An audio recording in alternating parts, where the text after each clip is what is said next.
Uncle Kifas, where is your shadow? John, what did you say? Everyone has one. See? Go home and never say that again. Mama, something is wrong with him. The night it happened, not even the moon was watching. That should have been the first warning. In the village of Irumole, where the great river Osun bends like a grandmother bowing to her grandchildren, the moon had always watched. Every night, without fail, she hung her lantern above the mango trees and the red clay rooftops and the cooking fires of the women who sang as they worked. She had watched this village for 300 years. But on the night Kefas Ageyemi walked to the river, the moon turned her face away. Nobody noticed, not at first. The elders were sleeping, the children were sleeping, the palm wine tappers were sleeping. Even old Baba Sule, who had not slept properly since his wife left him 7 years ago, was sleeping. The whole village of Irumole breathed in and out like one great living thing, dreaming its small dreams. And in the middle of all that peace, a young man walked to the river with hunger in his chest and desperation in his feet. His name was Kefas Adeyemi, son of Adeyemi the farmer, grandson of Adeyemi before him, great-grandson of the same stubborn soil that had fed this family nothing but hard work and harder seasons for as long as anyone could remember. He was 19 years old.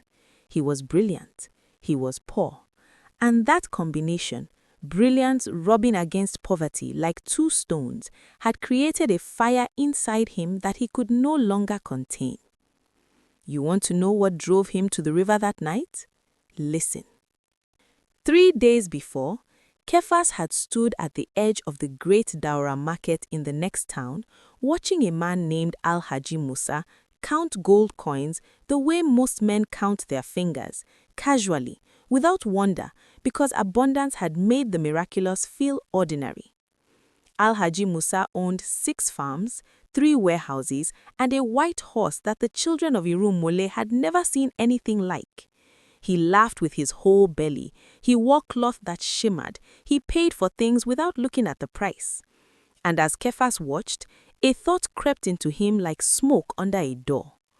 Why not me? He was smarter than Al-Haji Musa. Everyone in the village said so. He could calculate the weight of a harvest by looking at the sky. He could speak 3 languages. He could read when most men in Irumole could not. His mind was a sharp knife, but a sharp knife in an empty house cuts nothing. Why was the world arranged this way? Why did some men swim in plenty while others drowned in want? What had he done wrong? What had his father done wrong? What had his grandfather done wrong? He asked his mother that evening. Mama Kefas, a small woman with enormous hands, looked at him for a long time. Then she said, very quietly, "My son, a tree does not grow in a night, but the roots that hold it, those grow in the dark where nobody sees." He had nodded, he had smiled, he had waited until she slept, and then he walked to the river. Because 3 weeks before this, the old beggar woman at the edge of town, the one the children mocked and the adults ignored, had whispered something to him as he passed. She had grabbed his wrist with fingers like dry root and pulled him close, and her eyes had been strange, the color of deep water, and she had said, "Boy, you go to the river at the dark of the moon. You call the name Abiku 3 times, and whatever you want, whatever you truly want, you ask." He had laughed it off, he had walked away, he had come back the next day to look for her and she was gone, and nobody in the market remembered seeing a beggar woman there at all. That should have been the second warning. But Kefas Adeyemi was 19 and brilliant and hungry people do not always read warnings correctly. So there he was, standing at the river's edge, feeling the cold clay under his bare feet, listening to the sound of the Osun moving in the dark. The water was black. The trees on the other bank were black. The sky was black. He felt foolish. He almost turned back. Almost. Abiku, he whispered. Nothing. He cleared his throat. He tried again, louder. Abiku. Still nothing. Just the water, just the dark. He took a breath. Abiku! And the river stopped. Not slowed, not quieted, stopped, as if someone had placed a hand over its mouth. The silence was so total that Kephas could hear his own heartbeat in his ears. He could hear the blood moving through his body. He could hear, or he thought he could hear, the roots of the trees breathing underground. And then a figure rose from the water. It did not splash. It did not disturb the surface. It simply rose, the way a thought rises into a mind, suddenly present, as if it had always been there. It looked like a man, but it was not a man. Its skin was the color of the river at midnight, shifting between dark green and black and silver. Its eyes were two moons, pale and lidless and unblinking. It wore no clothes, but it was not naked. Its body was wrapped in something older than cloth, something woven from the deep water itself. And it smiled. Oh, that smile! It was the most beautiful and the most terrible thing Kephas had ever seen. Boy, said the thing called Abiku. Its voice sounded like water over stones, smooth, continuous, ancient. You called. Kephas could not speak. His mouth had forgotten its purpose. You want something, said Abiku. It was not a question. You want it so badly, it shines like a torch through skin. Those moon eyes moved over him, considering the way a merchant considers a piece of cloth. You want power, you want wealth, you want the world to know your name. Kephas found his voice. Yes, he said. Just that one word, but he meant it with every bone in his body. Abiku tilted his head. I can give you all of that, it said, but nothing I give comes free. There is always a price. What price? Kephas asked. The spirit was silent for a moment.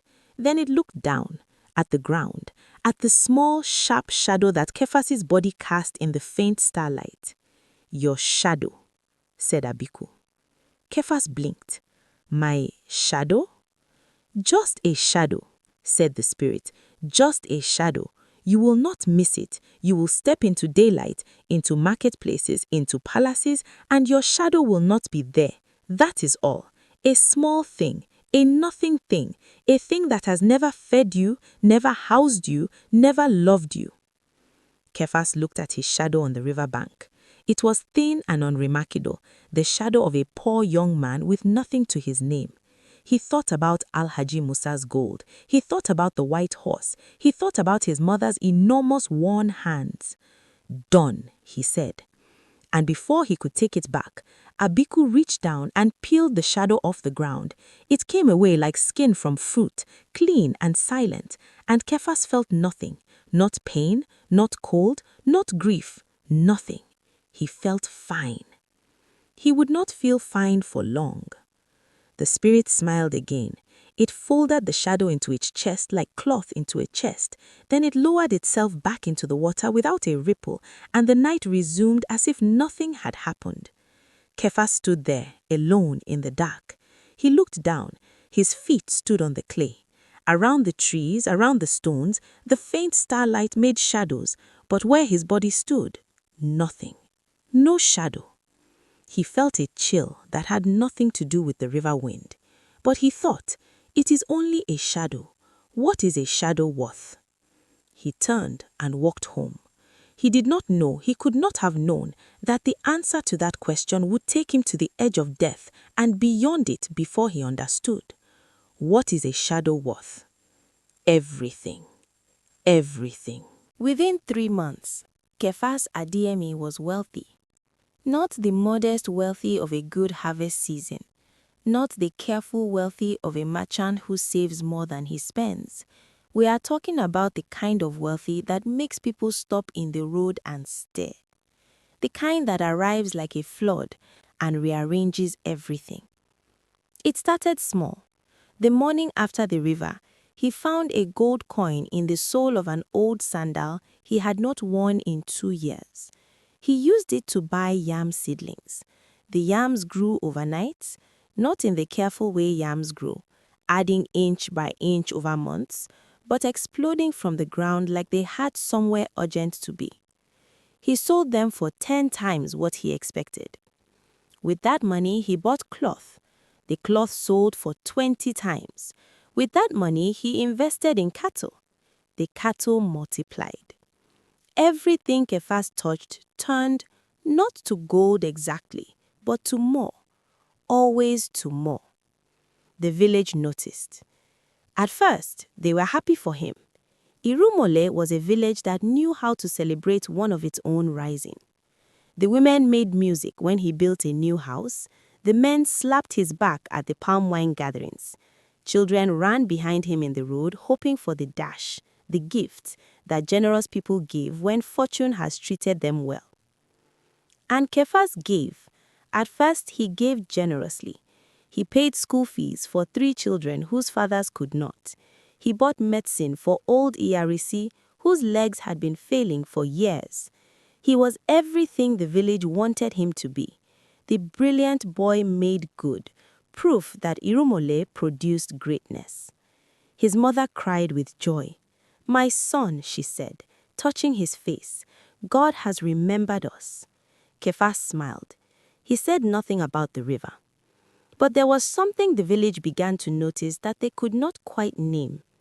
It was Baba Sule who first said it aloud. Old Baba Sule, who could not sleep and therefore was always watching.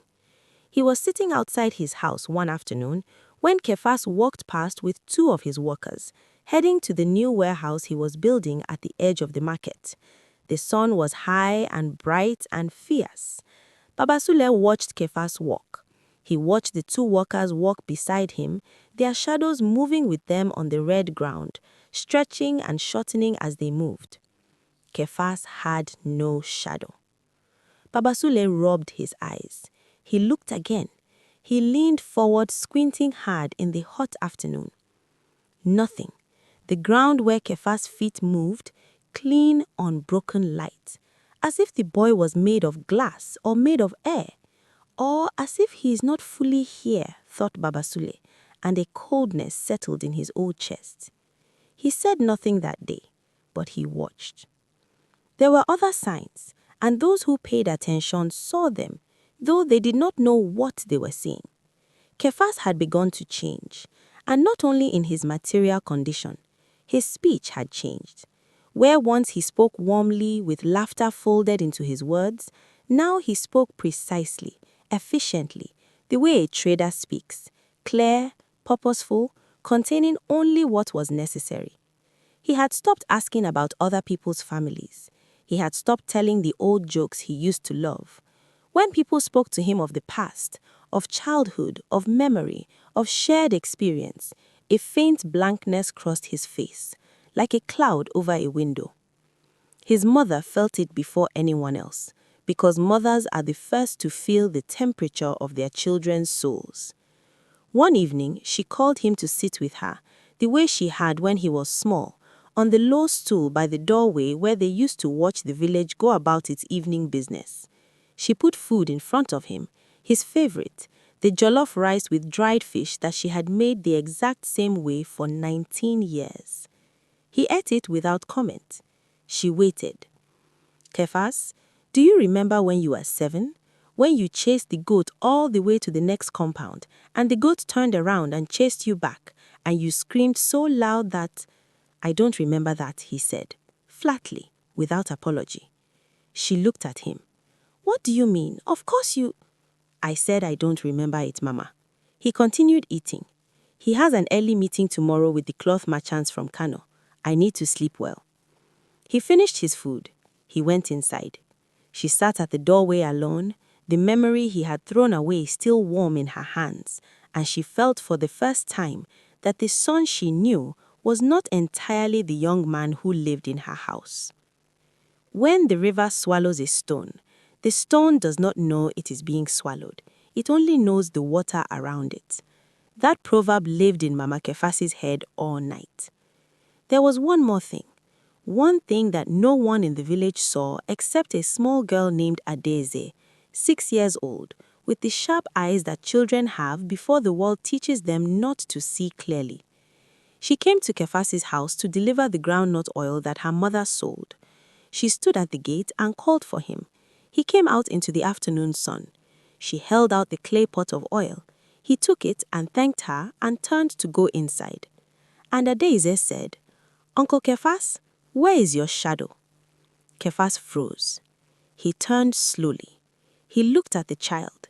She was pointing to the ground beside his feet, her small finger setting and honest, the way only children's fingers can be. "You don't have one," she said. "All people have shadows. See, I have mine." And she stepped into the sunlight and showed him her small shadow, waving it like a flag. "But you don't have one. Why?" Kefas looked at the girl for a long time. Then he smiled. And the smile was wrong. Not warm, not playful, not the smile of a man amused by a child's observation. It was a cold smile, controlled. "Go home, Adeze, and tell no one what you said just now." The girl ran. She told her mother everything. Her mother told Babasule, and Babasule, who had not spoken of it for 3 months, finally spoke. He went to the eldest elder of Irumole, Iya Agba, a woman of 87 who had presided over the shrine of the ancestors for longer than most people in the village had been alive. He sat before her and he told her what he had seen. He told her what Adeze had said. Iya Agba listened without moving. Her face was still, it was almost frightening. When Babasule finished, she was silent for a long time. Then she said, "A man who has no shadow has given something to the river that the river was never meant to keep." "What does that mean?" Babasule asked. "It means," said Iya Agba, and her voice was the quietest and most serious she had ever heard, "this boy is in terrible danger, and he does not know it yet." She paused. "But he will, and when he discovers it, it will be almost too late." She turned to her altar, and she picked up her divining shells. She cast them. She looked at the pattern, and she covered her mouth with her hand. Because the shadows do not lie, and what the shells were telling her, what was coming for Kefas Adeyemi, was worse than anything she had seen in 30 years of reading the ancestors' messages. The shells said, "He is already being eaten. He just does not know it yet." The forgetting came slowly, and then all at once. For the first few months, it was small things. His mother's cooking recipe, gone. The face of his first friend from childhood, blurred, then absent. The sound of his father's voice. The name of the compound where he grew up. The song the women sang at the river festival every dry season, a song he had known since before he could walk. He forgot. And the terrible thing, the thing that makes you want to weep for Kefas Adeyemi, was that he did not know he was forgetting. When you lose a memory, you do not feel the space where it was. You do not feel the whole. You only feel the present moment, and the present moment feels complete. He did not know that pieces of himself were being dissolved, the way a bone dissolves in water given enough time and enough patience. Abiku was patient. The spirit had waited centuries. It could wait a little longer. By the 6th month, Kefas was one of the richest men in 3 towns. By the 9th month, his name was being spoken in the palace of the emir. By the 1st full year, he had forgotten his father's face completely. That was the moment something broke inside him, though he did not know why. He was sitting in his fine house, eating fine food, surrounded by men who worked for him and called him by a title. And suddenly, without warning, he felt an emptiness so large and so cold that he pushed the food away and sat very still and pressed his hand to his chest. Something was missing. He did not know what. He could not name it. He did not have the words for it because the word had been eaten with the memories. But the feeling was real. It was as real as hunger, as real as thirst. More real, maybe, because hunger you can name and therefore fight. This emptiness had no name. It sat in him like a stone in deep water, cold and heavy and going nowhere. He tried to fill it. He bought more things. He hired musicians to play in his house in the evenings. He attended every gathering and festival, laughing loudly, speaking loudly, making his presence fill every room. He was generous with money. He was seen everywhere. But inside, nothing. Just the cold stone. It was on the night of the new moon, almost exactly 1 year after the night at the river, that he saw his mother look at him with grief so open and so deep that even through the fog of his forgetting, it reached him. She had come to bring him something, a small carved figure, a horse, the kind that village wood carvers make for small boys. She held it out. "Your father carved this," she said, "when you were 3. You carried it everywhere for 2 years. You refused to sleep without it." He looked at the little carved horse. He felt nothing, not even recognition, not even the outline of recognition. And she saw it in his eyes. She saw the blankness. "Kephas," she whispered, "where are you? Where is my son?" Something in her voice, the raw devastation of it, cracked through the fog for just a moment, just a splinter of clarity. And in that splinter, Kephas Adeyemi felt briefly the shape of what he had lost. Not the content, not the specific memories, but the shape, the enormous architecture of his self he used to inhabit, now dark and empty. He excused himself. He walked outside. He stood in the moonlit compound. He looked down.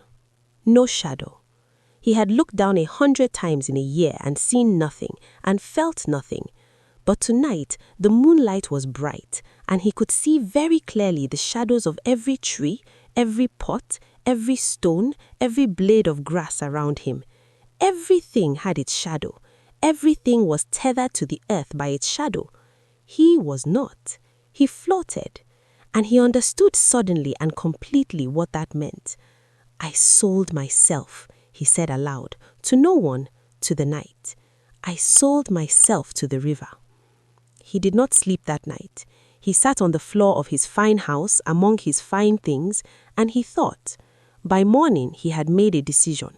He went to Iyagba. He found the old woman at her shrine, as if she had been expecting him. She probably had been. She looked at him for a long time with those ancient, knowing eyes. "I need to go back to the river," he said. "Yes," she said. "I need to get my shadow back." "Yes," she said. "Can I?" She was quiet. She picked up her shells. She did not cast them. She just held them in her old hands, feeling their weight. "Going back is not the same as going forward," she said. "When you went to the river the first time, you were running towards something. Now you must run away from nothing, which is harder, because nothing feels like everywhere." "I'll go anyway," said Kephas. "You will not find Abiku where you found him before," she said. "The river spirit does not stay in one place. He follows his bargains. He is where you are. He is in every water you look into, every memory you have lost. To find him, you must find the place inside yourself where you last felt whole, and from there you follow." "What does that mean? Where is that place?" She looked at him with bottomless patience. "That is what the journey is for, to remember." She gave him 3 things before he left. A bundle of white kola nut, for the ancestors to know his intentions were pure. A thread made from the hair of 3 generations of his grandmothers, which she had kept at the shrine since before his birth, because she had always known that one of this bloodline would need it one day. And a name, a true name, his original name, the one his father had whispered over him when he was born. "Adegoke," she said. "The crown has returned." He had never heard this name. His father had never told him it. And yet, when she said it, something moved in his chest, not memory, but the space where memory should be, and his eyes filled with tears he could not explain. "Remember that name," Iyagba said. "When you stand before the spirit, it is the only weapon worth carrying." He left Irumole at dawn, on foot, with nothing but his grandmother's thread and his kola nut and his name. The road that led south towards the deep river forest was a road that most of the village avoided, not because it was long, though it was, not because it was difficult, though it was that too. They avoided it because of what lived in the forest beyond the first bend, the Igbo Oru, the spirit forest, where the boundary between the living and the dead grew thin as new cloth, where you could hear voices that had no mouths, where, if you stopped moving and listened, you could sometimes hear the songs of people who had died before you were born. Kefas, Adegoke, walked into it without stopping, because a man who has lost everything has nothing left to fear. He was wrong about that too. He had walked for less than an hour inside the spirit forest when the first thing found him. It came out of the trees like mist comes, gradually, then suddenly present. It took the shape of a child, a small boy of perhaps 8 or 9, wearing clothes that had not been fashionable in this region for 50 years. Its feet did not touch the ground. It looked at Kefas with eyes that were entirely white. "Do you know me?" it said. Kefas stared. He did not know the child. He could not know it. It was a spirit. But something in the shape of its face, something in the angle of its jaw and the set of its ears. "No," he said. The child smiled sadly. "That is because you sold the part of you that would remember. I am Taiwo, your cousin. I died when you were 6. You cried for 3 days. You refused to eat. Your mother thought she would lose you too." Kefas felt something, a ghost of something in his chest. Not memory, but be hollow where the memory lived. He did not know what. He felt that something had been there. "Why are you here?" he said. "To tell you that you are going the wrong way. Abiku is not at the river. Abiku is at the place where the river was born, the source, in the mountains of Ekiti, where the first water came from the ground before the world was finished being made." Those white eyes held his. "But the way is through us." "Through who?" "Through all the ones you have forgotten," said the spirit of his cousin Taiwo. "Every step you take deeper into this forest, you will meet another. Every memory Abiku stole from you, it is here. They are waiting. They each have something to give you, but you must face each one." A pause. "And some of them are angry." The child spirit stepped back into the trees, and in the distance, from the direction of the mountains, something that sounded like a drum began to beat. The spirits came one by one. Some were gentle, some were not. His grandfather came first, a tall, broad man whose hands Kefas did not remember, but whose voice, when he spoke, sent something vibrating through Kefas's bones like struck iron. The grandfather told him nothing dramatic. He only stood before him and looked at him with quiet, measuring eyes and said, "You chose the river over the field. You chose the shortcut over the path. Do you know what a shortcut is, boy? It is a path that belongs to someone else. And when you walk on what belongs to another, you pay with what belongs to you." Then he dissolved. The woman who came next was not gentle. She was a broad, dark woman in ancient cloth, with a face like a storm gathering. She introduced herself as Kefas's great-great-grandmother, a woman who had survived the raiding of her village, who had rebuilt her family's name from ash and stubbornness and 40 years of hard work. She slapped him. Not a spirit slap, a solid, physical, you would have felt this in your generation slap that knocked him sideways and left his ear ringing. "You traded what I bled for," she said, and her voice was not loud, but it was absolute, the way old mountains are absolute. 4 generations of this family's pain and pride and survival stored in that shadow. And you, a boy who has never gone to sleep hungry 2 nights in a row, you threw it into the river for coins and a white horse and a right to sit at tables where they never planned to let you stay. Kefas said nothing. What could he say? "Get it back," she said. "Not for yourself. You don't deserve it yet. Get it back for those who come after you." She dissolved. This was the pattern, and with each spirit, something shifted in him. Not the memory itself returning, but the need for the memory returning. He began to understand for the first time what the shadow actually was. It was not just memory, not just identity in the simple sense. The shadow is the proof of presence. It is the mark that the living world makes when a body stands in the light. It is the record of your being here. It is, in some fundamental way that the elders have always known and the young often forget, the connection between the person and the earth beneath them, between a man and his belonging, between a soul and its source. Without it, Kephas could accumulate, he could acquire, he could perform the actions of a successful man, but he could not belong anywhere.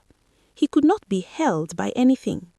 He was, in the deepest sense, floating, and no amount of wealth can anchor a man whose shadow has been surrendered. The most difficult trial was not a spirit. It was a living thing. At the heart of the spirit forest, where the trees grew so thick the sky was only visible in narrow strips, Kephas came to a clearing, and in the clearing there was a pool of water, perfectly still, perfectly dark, perfectly reflective. He stood at the edge and looked in. He saw his reflection. But the reflection was wrong. The reflection looked like him. Same face, same height, same posture. But it was smiling when he was not smiling. It was standing straighter than he was standing. And it had a shadow, a full, dark, complete shadow that spread behind it like a cape. "Hello, Kephas," said the reflection. He said nothing. Or should I say Adegoke? The reflection tilted its head. Its smile was patient and amused. "That old woman gave you a name and you think it changes something? A name is just a sound. It is not what you lost. You know what you lost. You can feel the shape of it." "I know what I lost," Kephas said. "Then you know," the reflection said, "that it cannot be reclaimed. Abiku does not give things back. He is the river. The river takes. It does not return. That is its nature." "Everything returns," Kephas said. "Even rivers return to the sky." The reflection stopped smiling. "You want to face Abiku," it said. Its voice had changed, no longer warm and amused, now something older, something cooler and more dangerous beneath the surface. "You do not understand what you are asking. Abiku is not a market trader you can negotiate with. He has taken shadows from men older and wiser and stronger than you, and they dissolved. They became water. They became nothing. They are in the river now, and they do not remember what dry land felt like." Kephas looked at the reflection. He held the grandmother's thread in his fists. "Move," he said. The reflection snarled, an inhuman sound, something between water rushing and wood cracking. And the water exploded upward, and the water hit Kephas like a wall, throwing him backward into the mud, filling his mouth and his nose and his eyes, cold and total and absolute. He grabbed the thread. He held it. He held it. He thought of his mother's hands. He did not remember the hands, not the specific detailed memory of them, but he felt the reality of them, the way they smelled of shea and wood smoke, the way they were the first hands that ever held him, the reality of them, not the image, the fact. He held the thread. The water receded. He was lying in the mud, coughing, gasping, but alive. The pool was still again. The reflection was gone. He stood up. He walked forward. And beyond the clearing, beyond the spirit forest, the mountains of Ekiti rose against a sky that was beginning at last to lighten. But at the foot of the mountains, there was something he had not expected. There was a village, burned. Not recently burned. The burning was old. The wood had long since become charcoal and then dust. The clay walls had crumbled. The rooftops had caved in. But the shape of what had been there was still clear. Houses, compounds, a market square, a shrine. And in the center of it, sitting in what had once been a meeting space, on a stone that was not a seat but that he sat on like one, Abiku. In daylight, the spirit looked different. It still had the watercolored skin, the moon eyes, but in daylight it also looked tired, ancient beyond reckoning, not evil in the simple sense he had imagined, something older and more complicated than evil. It looked up as he approached. "Hello, Kephas," said Abiku. "You came. I wondered if you would." "You knew I would come," Kephas said. "I hoped," the spirit said. There was something in its voice that was almost human. "The ones who come back are the only interesting ones. Most people sell themselves and never notice, or they noticed and they accept. You, those moon eyes studied him. You felt the loss. That is rare." "Give it back," Kephas said. Abiku was quiet. "Sit down, boy," it said at last. And the tone of it, not commanding, not contemptuous, but something between sorrow and instruction, made Kephas, without fully deciding to, sit down on a fallen stone. "Before I tell you what I will and will not give," Abiku said, "let me tell you what your shadow is."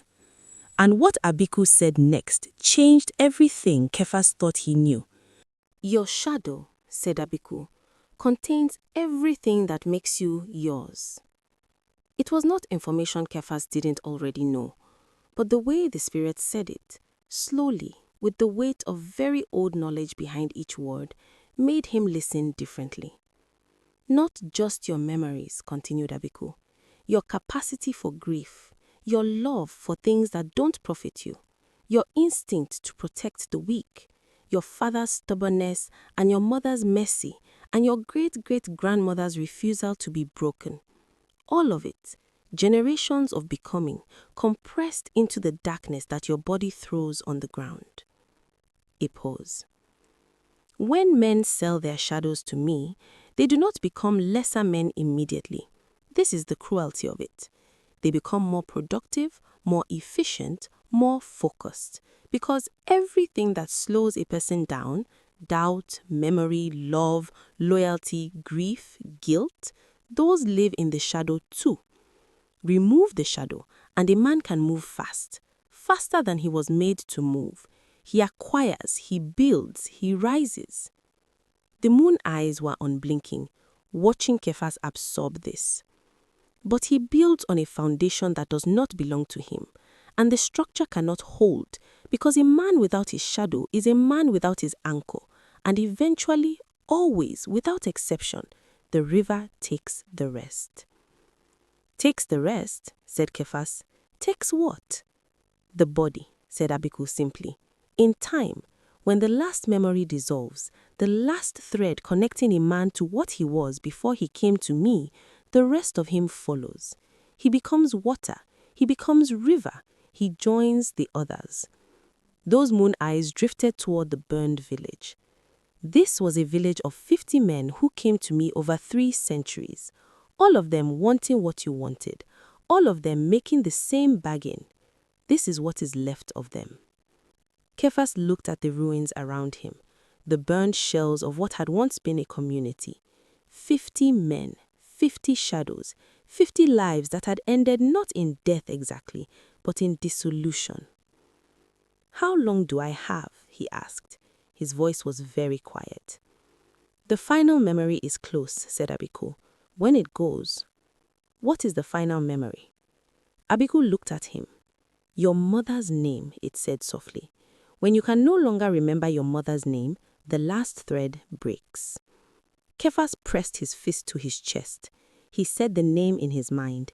He still had it, barely, like a candle flame in wind, there but fragile. Then tell me how to get it back, he said. There must be a way. You said I was interesting. You said the ones who come back are rare. Tell me why that matters. Tell me what it means. Abiku was silent for a long time. There is one way, it said at last. I did not create the way. I only maintained the bargain. The ancestors built the law, not me. The law says, if a man returns to claim his shadow before the last memory is gone, and if he can answer the 3 questions of the origin water, the questions that arise from the source, then the shadow must be returned. What are the questions? I cannot tell you. They are asked by the water, not by me. The source is at the peak of this mountain. You must climb it and stand in the spring where the river begins, the very first water, the water before the water, and the questions will come. Kephas stood. He looked at the mountain. It was enormous. Its peak was hidden in cloud.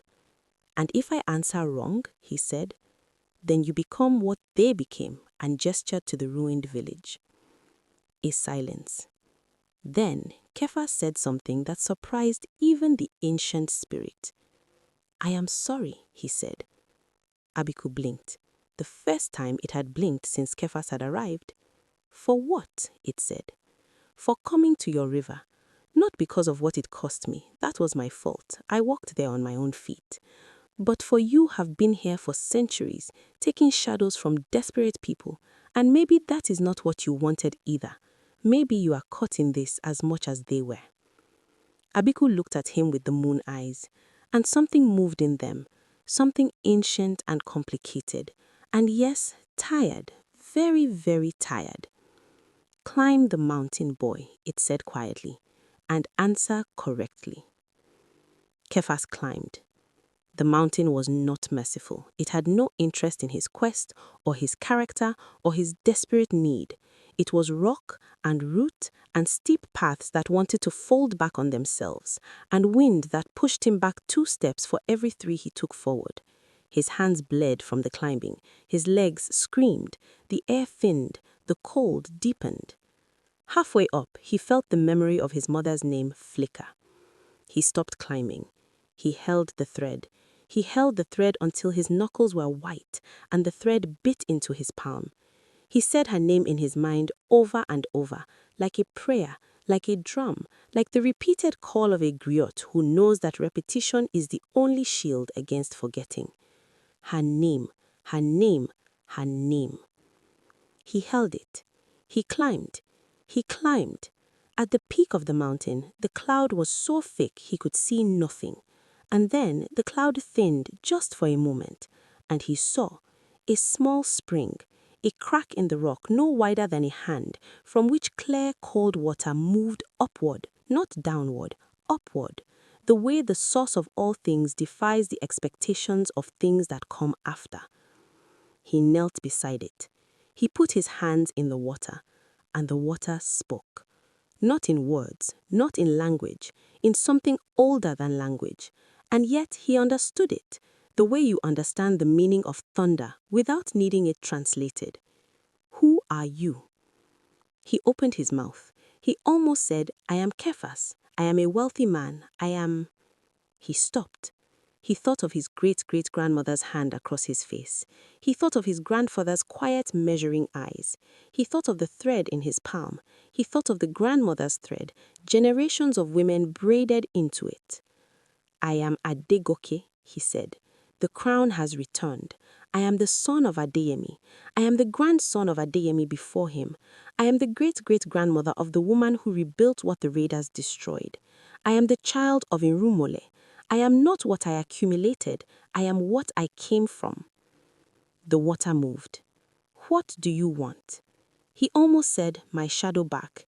He almost said, "My memories back." He almost said, "My power, my wealth, my name." He was quiet for a moment. Then he said, "To go home, that is all. Not to my house, to myself, to the person my ancestors spent generations making. I want to go home to who I was always supposed to be." The water moved again. The third question, "What will you give?" He understood immediately. He looked at his hands. He thought of his house, his warehouses, his workers, his cloth and his cattle and his gold. "I will give everything Abiku gave me," he said. "Every coin, every advantage, every shortcut. I will return to the field and work it with my hands." A pause. "I will not be poor forever, but I will be poor honestly, and that is worth more than anything the river gave me." The spring erupted, not violently, joyfully. It burst upward in a column of water that caught the thin mountain light and broke it into pieces. And in that broken light, Kephas saw his shadow return, not fall, rise from the water, rising upward and stretching out and finding his feet and attaching with a small, definitive solidity that he felt in his bones like a key turning in a lock. He had his shadow back, and with it, like a flog held back for too long, everything came back. Everything, all at once. He sat on the peak of the mountain in the cloud and he wept for a long time, not from grief, from the overwhelming fullness of being whole, from the weight of everything he had almost lost, from the faces of everyone he loved, returned to him vivid and warm and real. His father's face, his cousin Taiwo's face, his mother's hands, his grandfather's voice, the song the women sang at the river festival, every meal, every argument, every joke, every sorrow, every ordinary, precious, irreplaceable ordinary moment of his ordinary, extraordinary life. He wept. And below the mountain, in the ruined village that had been a home to 50 dissolved men, Abiku sat and listened to the boy weeping on the mountain and felt something it had not felt in 3 centuries. Relief.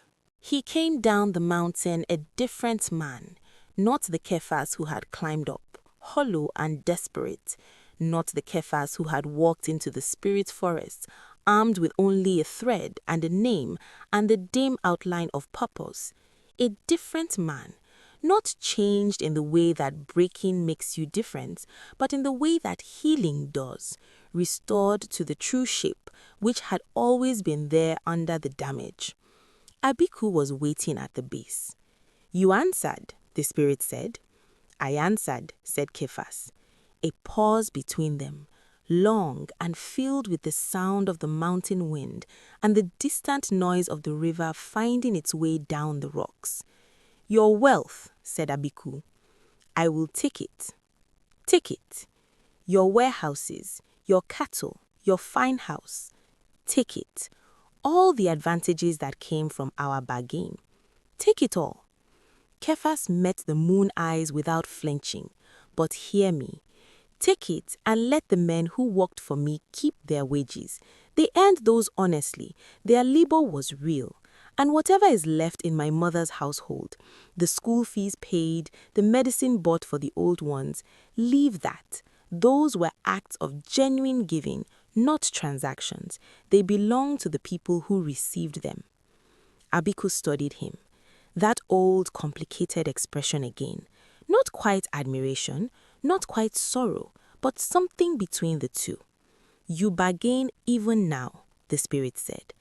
"I ask," said Kephas. "I am not bargaining. I have nothing left to trade. I am only asking." Another long pause. "Done," said Abiku. Then the spirit did something Kephas had not expected. It reached into its chest where it had folded the shadow a year ago and brought out not just the shadow, which was already reattached, but something else, a small thing, a carved wooden horse, small and rough and clearly made by a man who loved woodwork but was not a trained craftsman. His father's carving, the horse his father had made him when he was 3, the one his mother had brought to his fine house and he had looked at without recognition. Kephas took it in both hands. He could not speak. "That was the first piece of you I took," said Abiku. "The day you stopped recognizing it, I knew the shadow was settling in. I kept it for safekeeping." A pause. "I do not know why I kept it. I only know I did." And in that moment, Kephas understood the thing about Abiku that changed how he felt about all of it. Not forgiveness exactly, because what the spirit had done had consequences that would last years, but understanding. Abiku was not cruelty. Abiku was a law, like gravity, like drought, like any force of the natural world that does not judge and does not hate, but simply is. And the law could not change, but the law could be met, the law could be satisfied, the law could, in the right circumstances, be moved. Even the river bows to the mountain in the end. He walked back. The journey that had taken 3 days to complete in one direction took 2 days returning. He moved faster, not because the road was easier, but because he knew what he was moving toward. He moved with the purposeful rhythm of a man who has remembered where he belonged. When he walked into Irumole at dusk on the second day, dusty and thin and wearing the same clothes he had left in, his feet bare and his hands empty of everything except the carved horse and the grandmother's thread, the village saw him. At first they did not recognize him. The wealthy Kephas they knew wore fine cloth and walked with the authority of a man who owned things. This man walked with the authority of a man who has survived something that cloth and ownership cannot protect you from. Then someone shouted his name, and then the whole village came. He walked to his mother's house. She was at the doorway. She was always at the doorway, he realized, always waiting, because a mother's waiting never stops, even when she pretends to herself that she has accepted things. She looked up and saw him. She did not run to him. She stood very still and put her hand over her mouth the way people do when something is so overwhelming that the body does not know which emotion to follow first. He walked to her. He put the carved horse in her hands. "I remember," he said. She broke. She held him with her enormous hands. She held him the way she had held him when he was born, with every ounce of her body's certainty that this was where this person belonged, in the compass of her arms, in the warmth of her presence. He held her back. He held her as long as she needed. Behind them, the whole village stood and watched and said nothing, because some moments are too full for words, and a good community knows when to simply bear witness. Iyagba stood at the back of the gathered village, her old shell-strong walking staff in her hand, and she looked at the young man returned to himself, and she nodded once, the small private nod of an elder who sees the ancestors' intention arriving on schedule, despite everything. In the days that followed, the wealth vanished, quietly, without drama, the way a dream dissolves at waking. The warehouses were empty. The cattle were gone. The fine house remained, but stripped of everything that came from the bargain, it was merely a large clay house. Not nothing, but not the accumulation of river magic. The workers who were paid kept their wages. The old woman Yarisi kept her medicine and her health. The children kept their school fees paid through the term. These things remained because they had been given honestly, and honest giving is immune to taking back. Kepha stood in his emptied house and looked at what he had: a carved horse, a grandmother's thread, a name, a shadow, a mother, a village. He smiled. He had been here before, he realized, at the beginning, at the very beginning, before the hunger and the desperation and the river. He had stood here with exactly these things and felt it was not enough. He understood now that it had always been enough. Not to stop striving, not to accept injustice or poverty as destiny, but enough to begin from, enough to build on, enough to be the foundation of a life that held. A house built on bedrock does not need a perfect roof. A house built on borrowed land falls, no matter how perfect the roof. He went to the market the next morning. He bought seedlings with the little honest money he had saved before the river, the small amount he had kept from his early pre-Abiku trading, which the spirit had no claim on. He planted them himself with his own hands in the red earth of his father's field. He sweated. He ached. He was alive. The yams grew slowly, as yams do, as all true things do. In 3 months, the harvest was decent.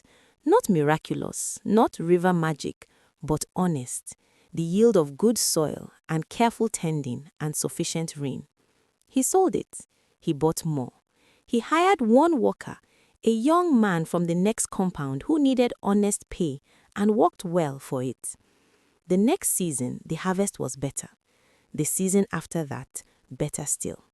He was not wealthy, not for a long time, but he was building, and the building was real. And the difference between that and the year of river wealth was the difference between a photograph of a house and the house itself. One is an image, the other holds you when it storms. He married a woman named Seung from the neighboring village of Oroke, who had a laugh like sudden rain and eyes that saw through things to what was actually there. She saw through Kephas and loved what she found. He told her everything, the river, Abiku, the shadow, the whole story. She listened to all of it without flinching. When he finished, she said, Are you the same man who went to the river? He thought about it seriously, the way the question deserved. No, he said, but I am descended from him, the way I am descended from my grandfather. He is in me, but he is not all of me. She nodded. She said, good, then you learnt. They had children. 3. And Kephas, Adegoke, told each of them the story, not as confession, as inheritance, as the story of what the family had learned and paid for and earned the right to pass on. His eldest son, who was named Adeyemi after the grandfather, once asked him, Baba, were you not afraid on the mountain? Kephas thought of the cold spring, the questions, the water erupting in joy. Yes, he said. Then how did you answer correctly? Kephas looked at his son for a long time. This boy who had his grandmother's eyes and his mother's stubbornness and some quality that was entirely his own, his specific, irreplaceable own. He said, because the correct answer was the true answer, not the clever answer, not the impressive answer, the true one. Who I was, what I wanted, what I would give. A pause. The source does not accept performance. The source can see through everything, all the way down, the way clear water lets you see the bottom. It only accepts truth. And the only way to speak truth is to know it. And the only way to know it is to know yourself. He touched his son's face. That is why they cannot steal from you what you truly know. Years passed. Kephas Adeyemi became, in time, a respected man. Not the most wealthy in the region. There were men with more, there always are. But a man of substance, of genuine substance, whose word was trusted in the market and whose house was full of laughter, and whose mother, in her old age, sat in the doorway in the evenings and watched the village go about its life and felt the specific satisfaction of a woman who has seen her son return from the edge of the dissolving dark and come back more whole than he left. Old Iya Agba, in the last year of her life, called Kephas to her shrine. She was very old by then. Her face was a landscape of lived time, every year written in the lines of it. She was still sharp, sharper than many people half her age. She looked at him for a long time. She said, you know, Abiku had never returned a shadow before. Kephas stared. Never? In 300 years. Every man who came back was too late, or too proud, or too frightened to stand at the source and speak honestly. She smiled, a rare thing, that smile, precise and warm. The river spirit has been waiting for 300 years for someone to satisfy the condition, for the shadow to be returned, for the law to be completed. Then what happens now? Kephas asked. I don't know, Iyagba said. I only know the shells told me when you first came back that your return began something, not just for you, for the river. She looked toward the south, toward the distant mountain she had never seen but had always known. Perhaps Abiku is resting now. Perhaps the taking is done. Perhaps the source is satisfied. She closed her eyes. She seemed to sleep for a moment. Then she opened them and said with the precision of a woman delivering a final lesson, Kephas, listen. What you learned at the mountain, I want you to carry, not as a memory you keep for yourself, as a teaching you give to the village. What teaching? She looked at him with all 87 years of her wisdom behind her eyes. That ambition is not the enemy. Ambition without roots is the enemy. Want, and want boldly. The ancestors want you to rise, but rise from where you stand. Rise using what you are given before the world shaped you. Rise with your shadow. Rise with your name. Rise with the weight of all those who made you possible walking with you, because their weight is not a burden, it is a foundation. A pause. A tree does not apologize for its roots. It grows toward the sky, and the roots grow deeper, and both directions are necessary. And this is not a contradiction. It is how trees survive storms that would blow away anything without roots. She was quiet. She said, tell the village, tell your children, tell the children of your children, tell anyone who comes to you hungry and desperate and eyeing the river. She closed her eyes. He sat with her until she slept. He went back to the village. That evening, as the sun went down and the cooking fires went up, and the children came in from play, and the old men settled in their compounds, and the women sang as they walked, that evening, Kephas Adegoke gathered his family around him at the doorway, as his mother had gathered him, as his mother's mother had done before, as the gathering by doorways in the evenings has been done in the villages of this continent for longer than any story can hold. He told them everything, from the hunger, to the river, to the shadow, to the mountain, to the return. He held nothing back, not the shame, not the fear, not the moment he almost couldn't hold the thread, not the tears on the mountain peak, not the carved horse in Abiku's chest. He told it all. And when he finished, his daughter, the youngest, who was 5 and understood more than she was expected, said, "Baba, what is the lesson?" He looked at her. He looked at his wife. He looked at his eldest son, his middle son. He looked at his mother asleep in the house behind them, her enormous hands folded in her lap. He looked at his shadow on the ground there in the firelight, steady and dark and present. He said, "The lesson is this. You are not what you own. You are not what you have been given. You are not your title, your house, your cattle, your position at the table. You are the shadow you stand in. You are the roots beneath you. You are the name your father whispered over you when you were so new to the world that the world hadn't yet had a chance to convince you you are anything less than enough." A pause. And if the world should offer you a shortcut, if you should find yourself standing at a river in the dark, with hunger in your chest and desperation in your feet, and something rises from the water smiling with the most beautiful and terrible smile you have ever seen, remember this. A pause. A shadow is not nothing. A shadow is everything. It is the proof that you are here, that the light of your ancestors falls on you, and you stand in it, and you receive it, and you carry it forward. Do not sell what cannot be replaced. Do not trade your roots for a faster rising. Remember who made you. Remember what they paid, and walk in the light of your ancestors, so that your shadow, long and honest, falls behind you like proof. Proof that you were here. Proof that you belonged. Proof that you were never, not even in your hungriest and most desperate moment, for sale. A child who is not embraced by the village will burn it down to feel its warmth.